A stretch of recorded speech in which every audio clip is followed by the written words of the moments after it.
having a wonderful day so far. Well, it's very early morning. I got the stand all set up and now I'm ready to get to work out here in the garden. I need to do a lot more succession planting and seeding today. And since I tend to get really the most messages about succession planting, especially since I'm a small scale flower farm, I thought I would take you along for the process again, just so that you can see what I'm getting around to here in early July. So what I'm going to be doing today is the pro-cut plums that I had growing under Agribon are all done. They've all been harvested and sold. I'm going to replace that bed with Bernary coral.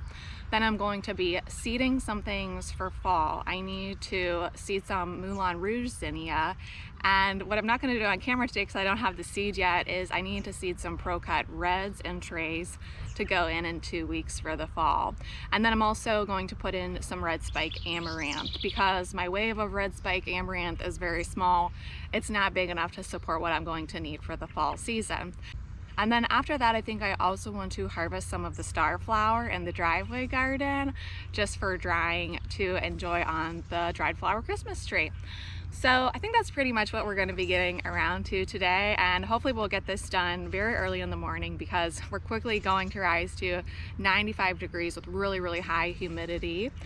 I also wanted to update you that if you follow me on Instagram, you might know that on April 19th, our dear cat, one of my best friend really, Rocky, went missing.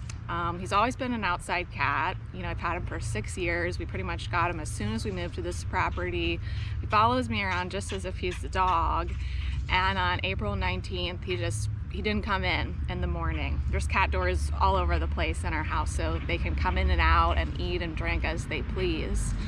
So, you know, I just did everything I could think of. I called the police, I called the SPCA, the Humane League, all kinds of, you know, pet stores and flyers everywhere, talked to everyone in the neighborhood, posted on Facebook his picture, and, you know, weeks went by and just nobody had seen him. People would tell me that they had seen a cat that looked like him, but, you know, I would go to that location and it wasn't him. You know, it was just someone who kind of looked like him. And I need to send a big thank you to someone who follows me on Instagram because she sent me a private message kind of just mentioning some other online places to post about lost cats and dogs. And so it kind of had me doing a little more research about some things, and I happened to take that advice and post Rocky's picture on an app called Nextdoor.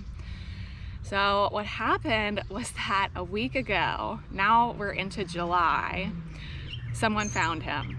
So it's been almost 3 months and he was found 15 minutes away. It was about 8 miles from here. So of course I went right away to this lady's house and picked him up.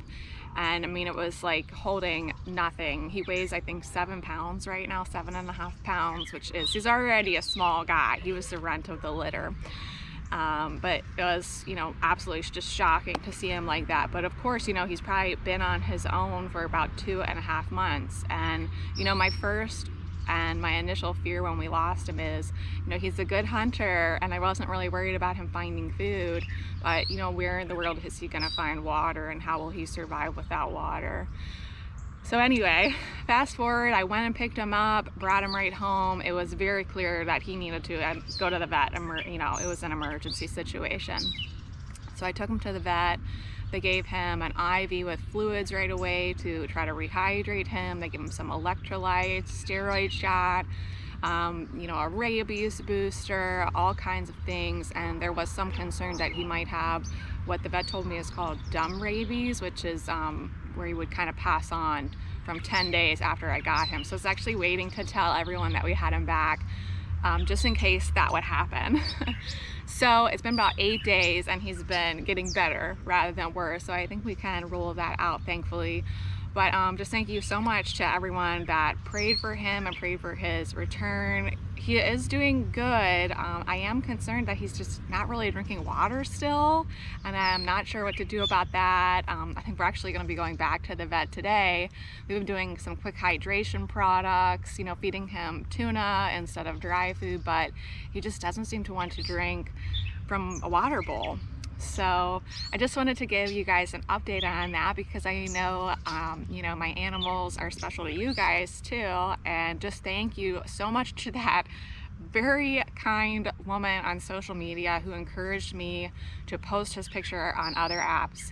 I really owe Rocky's return to you, because if I wouldn't have posted that picture, and then what happened was that another woman recognized him and told the person that found him that he was mine. So it was really 3 people working together to get him back home. I don't know what would have happened to him, especially with the crazy, you know, heat waves that we've been having here in Pennsylvania.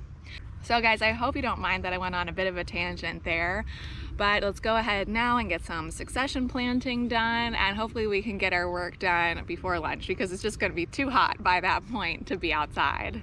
Hey Rocky, you want to say hi to everybody? Do you want to tell us what happened? Yeah. You just relax. Just relax. So guys, just a quick update here for you before we get started. These are the Lumiere gladiolas in bloom now, looking absolutely phenomenal. Let me see if I can get close on these. It's really a beautiful hot pink, I would say, with a light purple throat with kind of this beautiful white streaking coming out of it. And I got these corms this year from Longfield Gardens, and I just couldn't be happier with how these look. I really thought I wasn't gonna like the color. I thought the color was gonna be too shocking and bright for what I was after, but I feel like people are just going to love these, especially when they drive by. It's a nice eye-catching color. So we're gonna get to harvesting those straight away, because literally these all looked like this last night, and I woke up and here they are with 3 flowers on the base bloomed. So I need to get to picking these this evening for sure. Also, I think the grandma's pincushion flower has opened a lot more since you've seen it last. So the colors I'm seeing in this mix, in case you're interested in it, is kind of this nice light purple, have some white, and you know, always have issues with bugs on white flowers, so not my favorite. A nice, what I would call maybe deep magenta. Then what I really love is this almost black. This is fabulous. And I do have the black night scabiosa, which I can show you for comparison, but these are even darker in these grandma's pincushion mix. And then these ones just started today. This is kind of like a bicolor of a light purple and dark purple. Oh wait, I think I see one over here bloomed. Let me just work my way over here. Sorry, give me 1 second. Ah, that one's fabulous, isn't it? Anyway, just an update on what these seeds look like in person. Let me just show you 2 other things real quick, and then we'll get to work. So here is the black night scabiosa. And I'm not sure if you can tell in the camera, but the black night scabiosa has a little bit more red in it, where the black color and the grandma's pincushion flowers over there in the raised bed is more of almost a true black. So both are awesome, but I'm hoping, and you know, sometimes it's really hard taking footage with a camera, I'm hoping you can see some difference there. Let me show you the Costa gladiolas, because they've just started to bloom. This is so beautiful, this color. Just so delicate and refined. And these are just starting to bloom, but I just can't wait to see all this Colorado yarrow in bloom. I'm getting mainly pinks, as I think I mentioned before, a little bit of peach, finally, thank goodness. And once all these guys are bloomed, I think that is going to be really a beautiful sight to behold. All right, now let's get to work. And also what I'm getting around to is a whole bunch of Japanese beetle killing.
Alright guys, it's getting pretty hot now. I got that wave of Berneri coral zinnia in, but I'm getting really bitten up by the mosquitoes here in my short sleeve shirt. So let me get my jean shirt on and then we'll get to seeding some fall colors.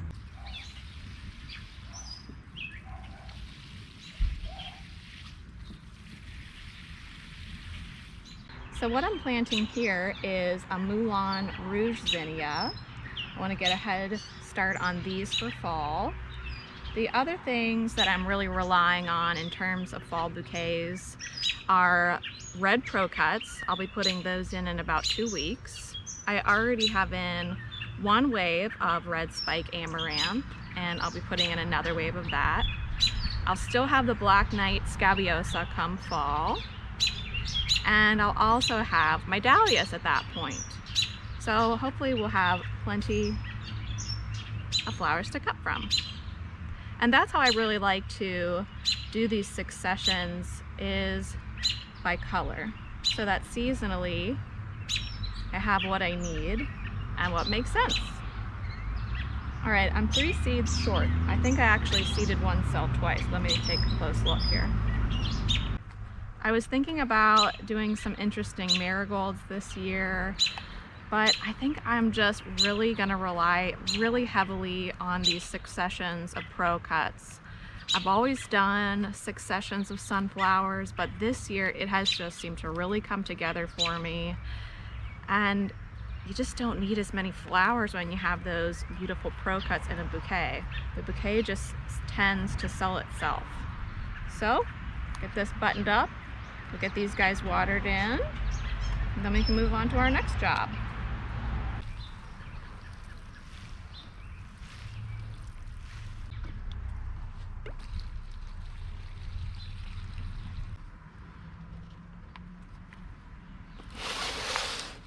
So what I like to do when I'm watering new seedlings in is I take this dram watering can that I have and I flip the nozzle up, and it gives me a nice almost rain-like stream.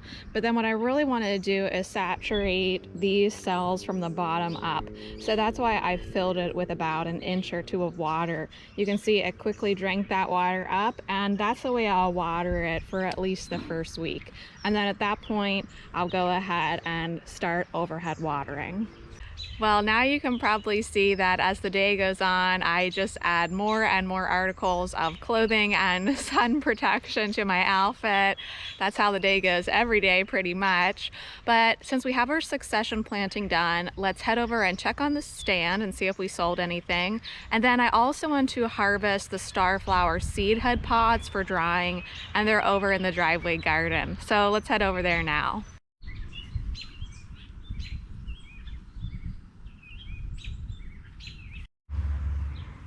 So probably only a little bit has changed over here in the driveway garden since you saw it in the tour, but you can see that this wave of pro cuts is starting to bloom. We still have some lilies left, but I'm not really harvesting too much on them at the moment. I'm really relying on the pro cuts. And then the Denver daisy rudbeckia has come back from last year, and it started to bloom so much taller, and it's going to be a lot more prolific than it was last season. And it does look like we still have a few more poppies coming on, but they really are turning over in about a day.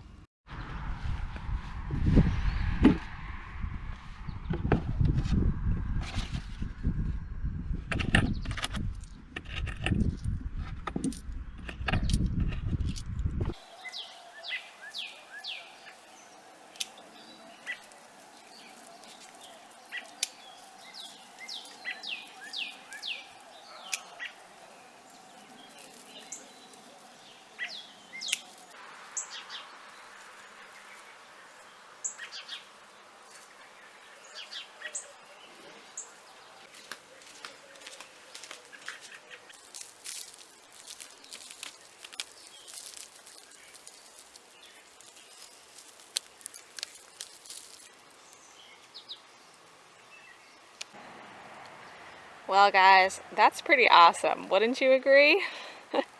I just need to go hang these up now. Well guys, I think I'm gonna head inside now. It's getting pretty hot out here, especially in my jean outfit that I have to wear for the mosquitoes. But what I'll be getting around to this evening is harvesting all those Lumiere gladiolas and selling them tomorrow. And I was wondering if you would like to see something in particular. This weekend I'm going to be harvesting for a florist. These are pre-ordered bucket sales. So I don't think I've ever filmed that kind of selling before. So if you have any questions about selling to a florist, or maybe how I might harvest differently for a florist rather than the farm stand, or just anything at all, my thought was to basically try to film the harvest process and then maybe insert a voiceover or sit down and chit chat about just maybe cut flowers later. Let me know what you think about that. I don't think it's something where I could shoot it as a vlog, just because I pretty much wake up at 5 a.m., start that really big harvest, and I really want to get it done ASAP so that those flowers are of the highest quality. I don't want them to get hot at all for this florist. So yeah guys, just let me know if that's something you'd be interested in seeing or chatting about. And of course, as always, I want to wish you a great day out in your gardens and happy gardening. Bye!